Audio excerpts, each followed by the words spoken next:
નમસ્કાર દર્શક મિત્રો, હું છું પરમાર અનિશા. તમે જોઈ રહ્યા છો લોકસામના ન્યૂઝ. તો જોઈએ આજના સમાચાર બોટાદથી અમારા રિપોર્ટર વિપુલ લોહાર સાથે. બોટાદ જિલ્લામાં 1 વર્ષથી પોલીસને ચકમો આપી ફરાર રહેલા લૂંટના આરોપીને આખરે એલસીબી પોલીસે ઝડપી પાડવામાં સફળતા મેળવી છે.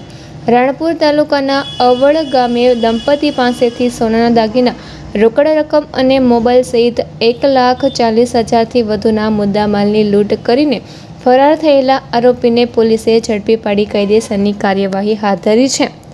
ભાવનગર રેન્જના આઈજી અને બોટાદ જિલ્લા પોલીસ વડાની સૂચના અનુસાર નાચતા ફરતા આરોપીઓને ઝડપી પાડવા માટે એલસીબી દ્વારા સતત કામગીરી હાથ ધરવામાં આવી રહી છે.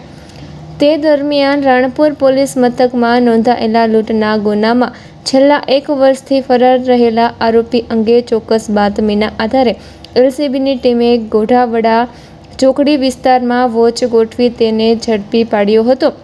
આરોપીએ વર્ષ 2025માં અવળ ગામે એક વાડીમાં રાત્રે સૂતેલા દંપતીને નિશાન બનાવી સોનાના દાગીના, રોકડ રૂપિયા 45,000 અને મોબાઈલ ફોન સહિત કુલ રૂપિયા 1,40,500ના મુદ્દા માલની લૂંટ ચલાવી હતી.